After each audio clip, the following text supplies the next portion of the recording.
பள்ளியின் கல்விக்குழு தலைவர் ஜனாப் AS ஷேக் ஹுசைன் அவர்களை தலைவர் உரை வழங்குமாறு அன்போடு அழைக்கிறேன்.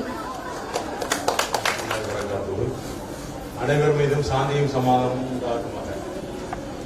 இங்கு வருகை தந்திருக்கும் இஸ்லாமிய பைத்துல் மால் செயலாளர் சாஜா முகமது மைதீன் தம்பி அவர்களை பற்றி சிறிய குறிப்பு. பைத்துல் மால்ல செக்ரட்டரியா இருந்து ஊர்ல உள்ள நோய்க்கு ஏழைகளுக்கு அந்த முதியோர்களுக்கெல்லாம் உதவித்தொகை வழங்குறதுக்கு ஒரு முன்னுதாரணமாக செயல்பட்டு இருக்காங்க. அடுத்தபடியா நமது சிறப்பு விருந்தினராக வந்திருக்கும் சார்பு ஆய்வாளர் சாலமன் சார் அவர்கள் வந்து நம்ம ஊருக்கு வந்து ரொம்ப குறுகிய காலம் தான் ஆகுது.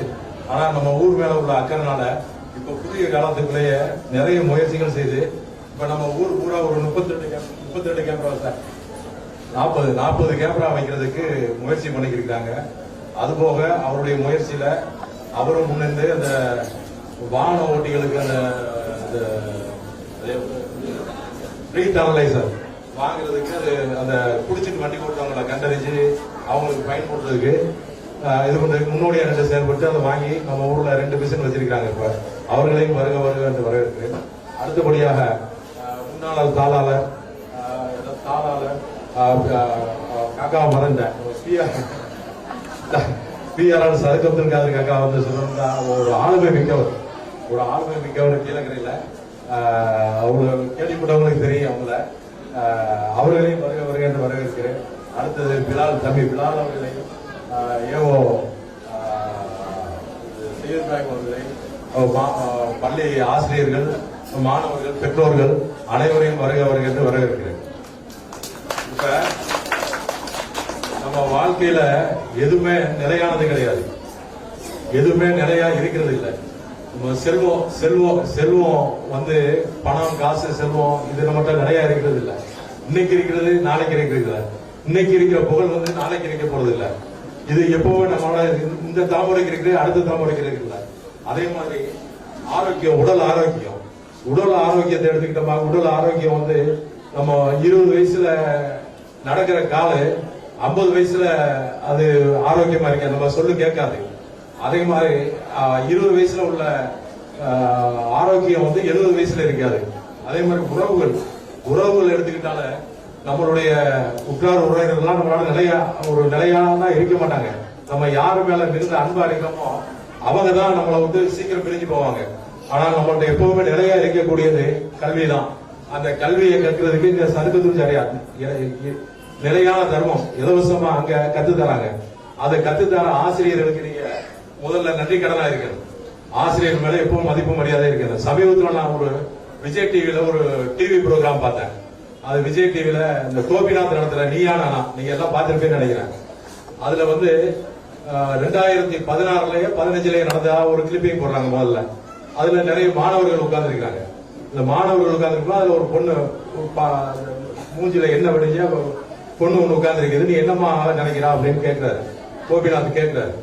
அப்ப கேட்கும் போது அந்த பொண்ணு சொன்னா டாக்டர் ஆகணும் அப்படிங்குது. உங்க அப்பா அம்மா என்னமா பண்றாங்க? எங்க அப்பா வீடு சுத்துறாரு, அம்மா கூலி வேலைக்கு போகுது அப்படின்னு சொல்லுது அந்த பொண்ணு. அப்ப அந்த பொண்ணு அதான அந்த கிளிப்பிங் கட் ஆயிருது. அடுத்தாப்புல ஒரு 2022 ஒரு கிளிப்பிங் காமிக்கிறாங்க. அப்ப அவர் கோபிநாத் கூப்பிடுறாரு, ஐ பிலோவ்ட் வெல்கம் அவர் டாக்டர் பவித்ரா அப்படின்னு கூப்பிடுறாரு. அரங்கமே எழுப்பி கைதட்டுது.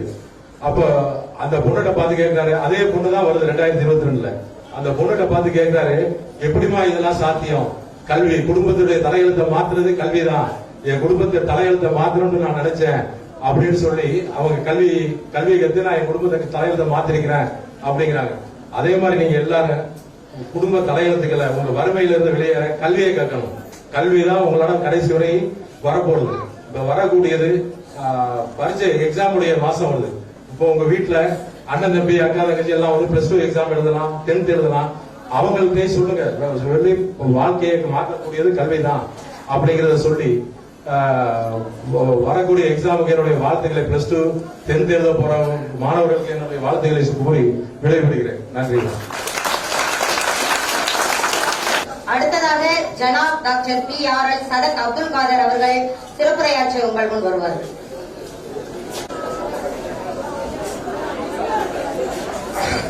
தூணில்லா வாழ்படைத்த தூயவனுக்கு புகழளித்தோம். எல்லா புகழும் ஏக இறைவனுக்கு. அவனது சாந்தியும் சமாதானமும் நமது உயிரிலும் மேலான முகமது ஸல்லல்லாஹு அலைஹி வஸல்லம் அவர்கள் பேரிலும் இங்கு இந்த பள்ளியில் கூடியிருக்கும் நம்ம அனைவரும் மீதும் என்றும் சாந்தியும் சமாதானமும் உண்டாகட்டுமாக. தலைவர் ரொம்ப அதிகமாக என்ன சொல்லியிருக்காரு.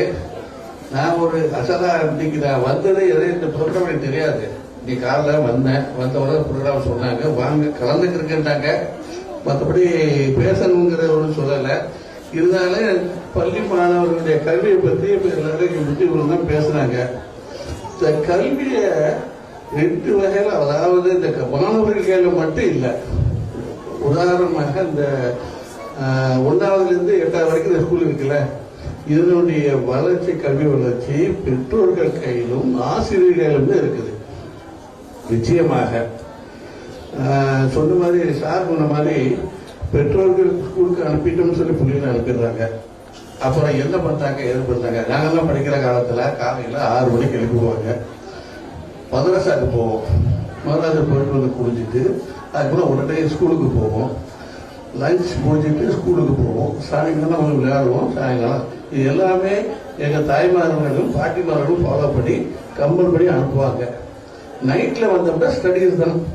இப்பதான் பெற்றோர்கள் டிவியில உட்கார டைம் இல்லையா, பிள்ளைகளை எப்படி நீங்க பார்ப்பீங்களோ அதே மாதிரி ஆசிரியர்கள் teaching, they are not teacher at all.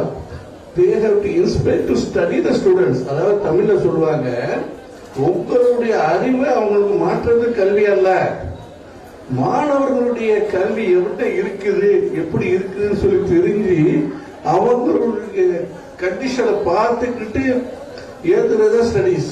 அதாவது எதுல இன்ட்ரெஸ்டா இருக்கிறான், எதுல இன்ட்ரெஸ்ட் இல்லை அப்படிங்கிறது ஆசிரியர்களுக்கு தெரியும். மாதா பிதா குரு தெய்வம், அவங்களுக்கு தெரியும். இந்த 3 பேர் தான். வீட்டில் பேரண்ட்ஸ், ஸ்கூல்ல ஆசிரியர். அதான் நாங்கள் எப்போவுமே உற்று நோக்கிறது கடவுளின் கருணை. இப்ப ஒரு ஆள் டைரக்டா ஆனா உதவ மாட்டான்.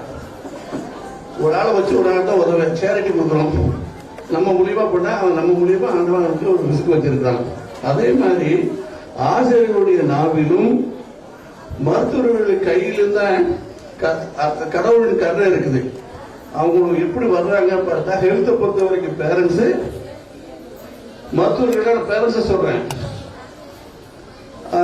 கல்வியை பொறுத்த வரைக்கும் நீங்களும் உங்க 2 பேர் கையில இருந்து பண்ணணும், நிச்சயமாக பண்ணலாம். உதாரணத்துக்கு இப்ப இங்க